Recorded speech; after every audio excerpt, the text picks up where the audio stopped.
Hi and welcome to this video log with me, Wayne, from swimmingcyclingrunning.com. Well, with all I do in coaching, technique and form is the basis of everything you then go on to achieve in your sport. And for running, that's hugely important. Now, everyone thinks they can go out and run, but as a beginner runner, if you actually ingrain in your running technique faults that are actually going to cause problems in the future, it becomes increasingly difficult as you go down your running career path to actually correct those errors. So it's much nicer to actually get those errors cured right at the beginning of your running. Now, I've been working with the good people at WeRun. If you look here, now WeRun is an online community with an app and a Facebook group plus a website. Now I'll put a link below to WeRun because it goes through the whole of the country. In fact, it could go through the whole of the world, where you get training plans, guided warm-ups, guided sessions and guided Pilates and yoga that you can do as a group whilst other people are doing it. But even more importantly than that, it actually links individual coaches who are qualified right the way around the country to local people, so that you can find a local coach to you who can get out and actually coach you in running technique that actually will save you a lot of problems, or potentially save you a lot of problems in the future. Now, I'll put a link below to WeRun so that you can actually look at it, because it's a great community around the country and you don't have to be actually in a running club to get the benefits that you will get from talking to other people about your running desires and your running problems. Now, I was introduced to a lovely young lady called Angela, and after a warm-up she said that she was having some pain in the front of her shin. And that indicated that there might be something going on that's wrong. Now, we were always going to video Angela to see what her form was like. So let's just have a look at the computer and see what I'm talking about. So this is Angela, and this is our first session together. And after a warm-up, she said that she felt pain on the front of her shin on her right leg. And the idea is to really get an idea of why that's happening. So we're filming her at 60 frames a second so that we can slow it down like this. So I've come the other side of Angela to see what's exactly happening. She looks fairly nice and balanced, but there's a slight disparity between right and left leg, and we definitely are getting a slapping. So let's slow that down and see really what is happening. And as we slow it down, there seems to be a difference between right and left leg. She seems to be bounding forward more on her right leg. But let's just slow that down completely and see what happens as the feet hit the ground.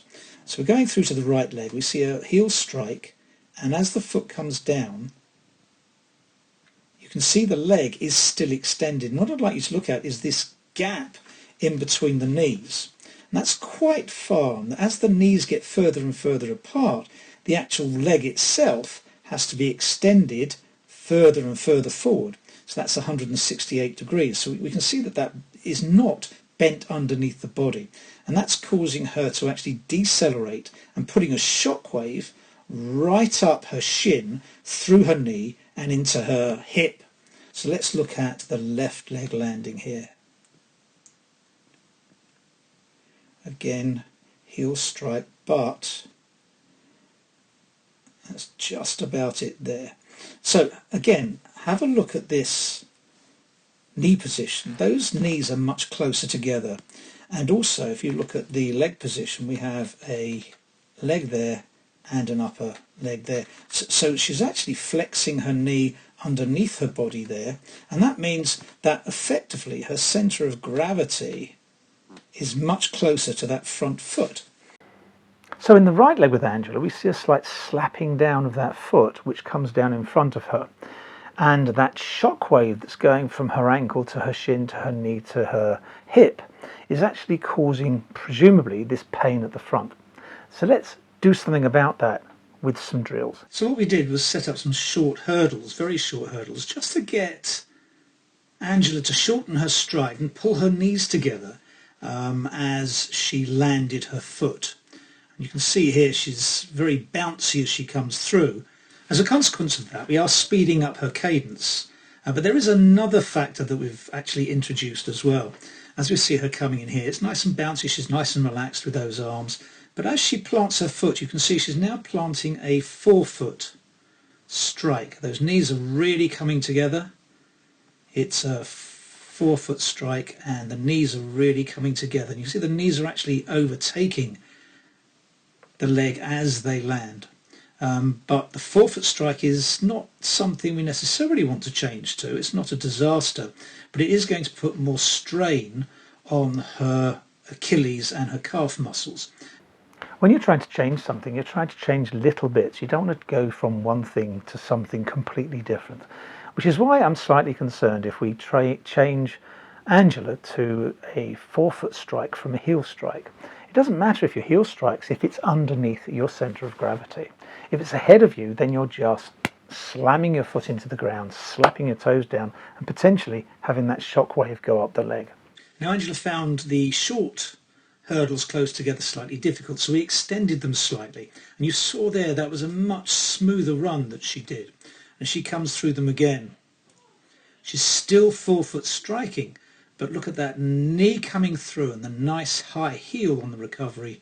And again, that time she's midfoot striking on the right foot, and look at the knee be virtually level with the other knee as she actually strikes it. You can see that's really nice and smooth and balanced and relaxed. And as she gets used to this distance apart, she's becoming really nice and bouncy and very relaxed in her running. And you can see that even more in slow motion. And even before she gets to the hurdles, she's actually running with a nice stance. She's much more midfoot striking now. And as we look at Angela coming through these hurdles from the front and the rear, you can see that we see a really nice relaxed runner. And as she goes through the other way, the heel is really nicely raised and she's just bouncing along. Taking a look at that in slow motion, we can't see any undue movement we don't like. The knee isn't collapsing in, it's solid, it's straight. The line between the foot, the knee and the hip is good. The hips aren't undulating side to side and her shoulders are just moving naturally forward and back. Her hands are relaxed, and if you look at her coming through now, her heel is going to take a really nice high recovery as she comes through, and that's nice and bouncy and a good looking Angela. Now we did introduce some slightly higher hurdles for Angela in the end. You can see her bouncing through that, but it's a bit of a trot as opposed to a run through it. You can see she's very upright and trotting through there. But it is interesting to see her run back really nice and relaxed, and she's not getting any pain at the front of her shin.